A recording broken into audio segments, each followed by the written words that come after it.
Assalamualaikum dan selamat sejahtera. Nama saya Siti Mariam binti Mat Arifin bernombor matriks 208,275 dari pelajar tahun 2 Bachelor Sains Statistik dengan Pendidikan. Hari ini saya akan membentangkan hasil laporan FCE 3804 pengalaman awal di Sekolah Menengah Kebangsaan Datuk Haji Muhammad Reza. Latar belakang sekolah. Sejarah sekolah bermula pada 1 Disember 1990 dengan nama pertama iaitu Sekolah Menengah Kebangsaan Jalan Sikamat. Nama ini digunakan sempena lokasi sekolah yang terletak di kawasan Sikamat. Sekolah ini pernah dijadikan sebagai Maktab Keguruan Raja Melewa, kelas tambahan untuk murid-murid Sekolah Menengah Kebangsaan King George B dan sebagai asrama tambahan untuk sekolah berasrama penuh Datuk Abdul Razak. Nama sekolah ditukarkan kepada nama Sekolah Menengah Kebangsaan Datuk Haji Muhammad Reza pada tahun 1996. Misi dan visi sekolah. Misi sekolah adalah melestarikan sistem pendidikan yang berkualiti untuk membangunkan potensi individu bagi memenuhi aspirasi negara. Visi sekolah pula, pendidikan berkualiti, insan terdidik, negara sejahtera. Berikut merupakan infrastruktur yang disediakan di Sekolah Menengah Kebangsaan Datuk Haji Muhammad Reza.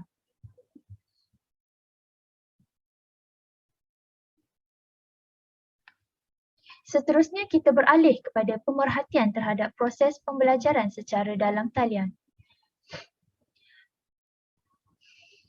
Kekuatan aktiviti semasa PDPR.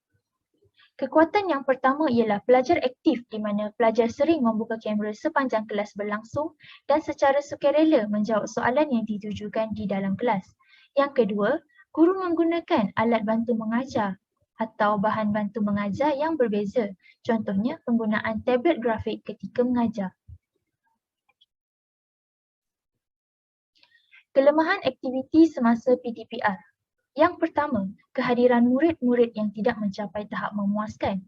Disebabkan kelas hanya dijalankan secara dalam talian, segelintir murid mengambil kesempatan untuk bangun lewat dan ponteng kelas. Yang kedua, pengurangan penglibatan murid dalam pertandingan. Sistem pengajaran dalam talian ini menyukarkan guru untuk menggalakkan murid-murid untuk menyertai pertandingan yang dijalankan kerana kurang bersemangat. Kerana ianya hanya diadakan secara dalam talian. Amalan pedagogi yang diamalkan di sekolah ialah pada mulanya guru akan mengajar di dalam kelas dan murid-murid mendengar. Kemudian latihan akan diberikan untuk diselesaikan oleh pelajar. Selain itu, guru juga menjalankan aktiviti yang memerlukan perbincangan. Hal ini akan membuka minda murid untuk meneroka perkara di luar bilik darjah.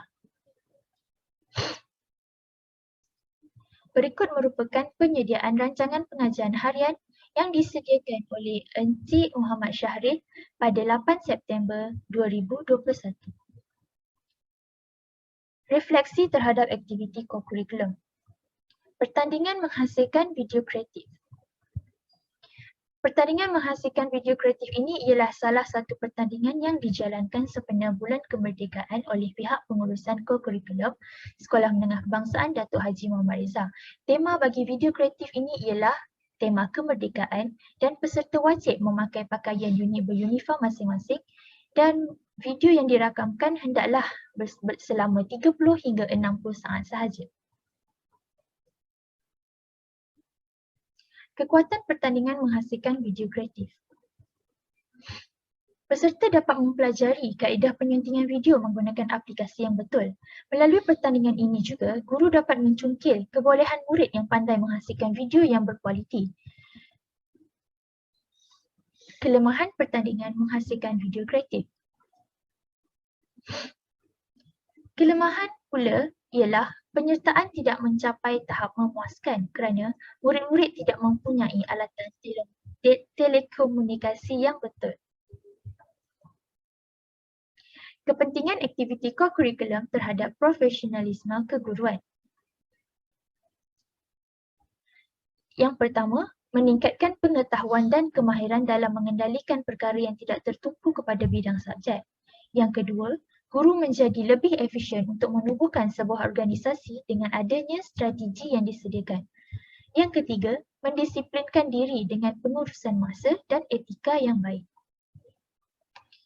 Refleksi terhadap budaya sekolah dan budaya kerja. Kekuatan budaya sekolah. Budaya salam dan senyum yang diamalkan di sekolah menjadi contoh yang baik kepada pelawat yang datang ke sekolah. Budaya perhimpunan sebelum memasuki kelas juga mampu melahirkan murid-murid yang berdisiplin. Kelemahan budaya sekolah. Budaya salam dan senyum tidak diamalkan oleh seluruh warga sekolah. Sebagai bukti, ramai guru membuat aduan bahawa segelintir murid tidak menegur guru apabila berselisih. Budaya perhimpunan tidak rasmi membuang masa murid-murid kerana waktu tersebut mereka boleh mengambil sarapan ataupun bersiap sedia untuk mengikuti kelas yang selanjutnya. Kekuatan budaya kerja. Budaya yang pertama iaitu mewujudkan suasana yang kondusif dapat menghasilkan suasana kelas yang ceria dan tidak tertekan. Budaya saling memberi sokongan dapat mengharmonikan suasana di dalam bilik guru kerana dapat membantu sesama guru. Kelemahan budaya kerja ialah segelintir murid tidak menjawab pertanyaan guru apabila ditanya tanpa membuka kamera maupun menulis di ruangan chat. Tidak semua guru mengamalkan budaya memberi sokongan ini. Carangan penambahbaikan dan justifikasi budaya ini perlu diteruskan. Budaya sekolah.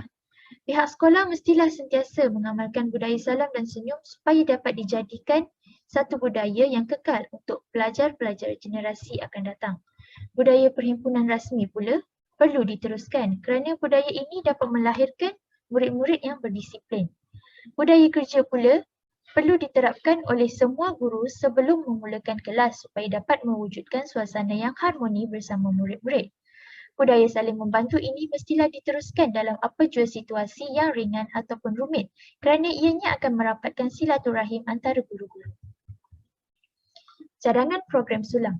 Cadangan program sulam yang saya cadangkan ialah program adik sayang iaitu program mentor dan menti di antara pelajar dari Institusi Pendidikan Guru Raja Melewar IPG dan murid-murid tingkatan 3 dan tingkatan 5. Guru tetap memantau prestasi akademik pelajar di mana sistem mentor-menti ini seperti data untuk mengumpul tahap pencapaian murid di dalam bilik darjah. Sepanjang aktiviti ini berlangsung, murid-murid dibenarkan untuk berkongsi pendapat, bertanyakan soalan dan menceritakan masalah kepada mentor masing-masing. Manfaat daripada cadangan program sulam ini ialah prestasi akademik sekolah akan meningkat, kualiti pembelajaran juga akan meningkat.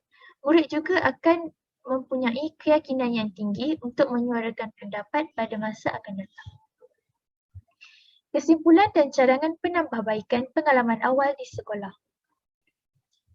Pengalaman awal di sekolah ini banyak membantu saya untuk memahami tugasan seorang pendidik pada zaman sekarang. PAUS ini mengajar saya supaya menimbulkan perasaan sayang kepada anak murid supaya lebih rasa ikhlas untuk menyampaikan ilmu dan mencuba pelbagai kaedah yang efisien untuk murid-murid memahami dengan mudah. Selesainya tugasan PAUS ini, saya dapat mengambil perhatian akan aspek penting yang diperlukan untuk menjadi seorang guru yang cemerlang. Cadangan penambahbaikan. Pada pendapat saya, aktiviti PAUS ini perlu diberikan tempoh masa lebih 10 hari iaitu lebih kurang 3 minggu kerana pelajar akan mempunyai lebih masa untuk mendapatkan maklumat yang lebih mendalam tentang sekolah dan memperoleh lebih banyak pengalaman sebagai seorang guru. Tambahan pula, banyak perkara yang pelajar perlu pelajari dan bersiap sedia sebelum digelar sebagai seorang pendidik kelak. Kesediaan diri sebagai bakal guru. Khusus pengalaman awal di sekolah ini telah memberi saya pengalaman di mana saya berasa bahawa saya menjadi seorang guru selama 10 hari. Hal ini kerana semasa mengikuti kelas PDPR, murid-murid memanggil saya dengan gelaran cikgu. Perkara ini membuatkan saya lebih bersemangat dan bersedia untuk menjadi seorang guru yang berkarisma kelak. Selain itu, saya juga dapat belajar bahawa kita mestilah bersiap sedia dengan beberapa rancangan lain sebagai pelan sadaran untuk apa jua keadaan yang akan datang. Penghargaan.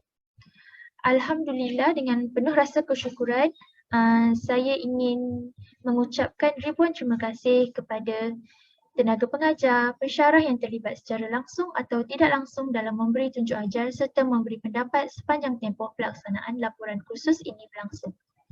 Ribuan terima kasih juga diucapkan kepada pihak Universiti Putra Malaysia dan pihak SMK Datuk Haji Muhammad Reza kerana membenarkan penempatan saya di sekolah demi menyiapkan kursus FCE 3804 pengalaman awal di sekolah. Sekian sahaja daripada saya. Terima kasih.